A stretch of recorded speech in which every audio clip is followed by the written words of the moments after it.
Bonjour à tous, bienvenue sur EDC+. Aujourd'hui, pour finir l'année, je vous présente ce joli petit couteau, le Civivi Lumi.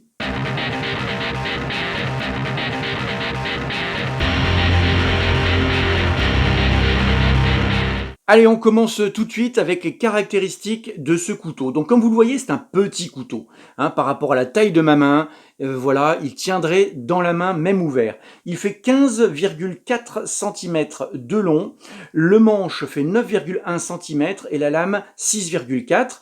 On est sur une finition stonewashed, donc vous voyez un petit peu usé comme ça, moi j'adore ce genre de lame. Et le manche est en G10, alors que la lame est en acier 14C28N pour les spécialistes, donc c'est un bon acier et avec un très très joli tranchant. Pourquoi j'ai acheté ce couteau? Alors, bon, déjà, je ne l'ai pas vraiment acheté puisque je me le suis fait offrir à Noël, mais pourquoi j'ai voulu ce petit couteau? Alors déjà, comme j'aime les couteaux, je voulais un couteau à porter tous les jours, mais un couteau qui n'attire pas trop l'attention en cas de contrôle des forces de l'ordre, qui tienne facilement dans la poche, en mode discret et surtout pas gênant quand on est en voiture ou assis dans la journée. Et puis, si jamais les forces de l'ordre me contrôlent, eh bien, ce couteau ne passera absolument pas, vous voyez, vu sa taille, pour un couteau très agressif. On peut espérer échapper à une confiscation ou une contravention. Ce couteau vaut 60 €, donc en cas de confiscation ou de perte ou d'usure ou quoi que ce soit, ce n'est pas non plus une catastrophe.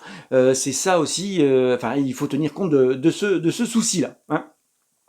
Parlons un petit peu donc du système d'ouverture maintenant.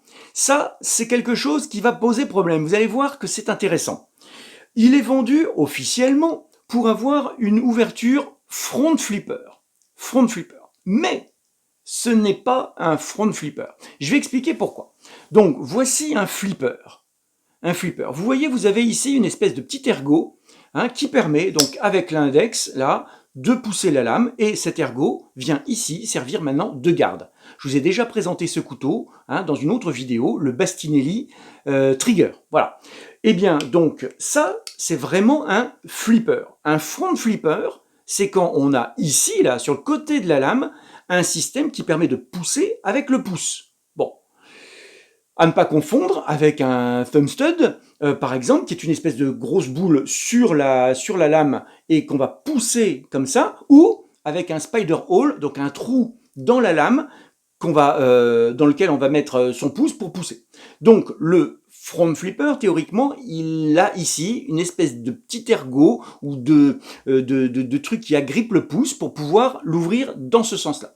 Et celui-ci, si vous voyez bien, je vais essayer de vous le montrer en mieux. Voilà. Si vous voyez donc, le système d'ouverture est très discret. Il est au-dessus là.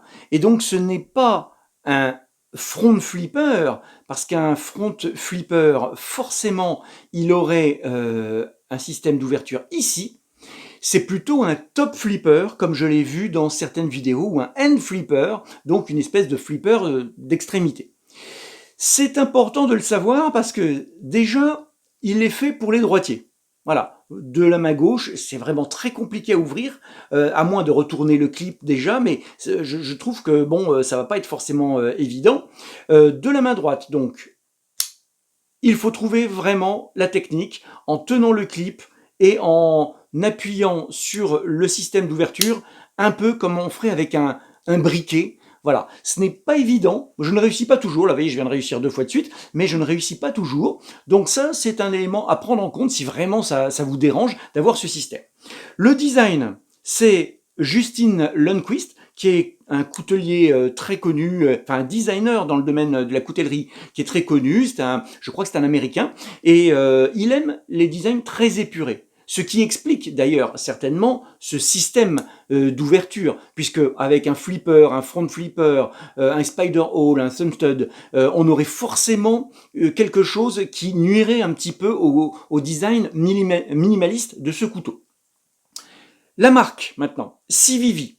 Donc pour ceux qui ne connaissent pas Civivi, eh bien Civivi c'est simplement une deuxième marque de la marque WeKnife, qui est une marque chinoise haut de gamme, et Civivi, c'est une espèce de moyenne gamme, donc pas trop cher, mais de très grande qualité. Ce n'est pas moi qui le dis parce que je m'y connais pas assez en couteau, mais d'après les spécialistes, Civivi est vraiment une marque dans laquelle on va trouver beaucoup de couteaux de très grande qualité pour pas trop cher. Voilà, pour 60 euros, c'est vrai que ce couteau me semble être d'une grande qualité. Il est fourni, ce couteau, pour finir, avec un joli petit étui qui permettra donc de le protéger dans la mesure où il y a à l'intérieur un petit revêtement, vous voyez, en une espèce de fourrure synthétique comme ça. Il peut glisser à l'intérieur sans s'abîmer. Une petite notice également, un petit chiffon pour le nettoyer et un joli petit autocollant pour les collectionneurs, un autocollant qui reprend donc exactement la forme et à peu près la taille du couteau Civivi Lumi.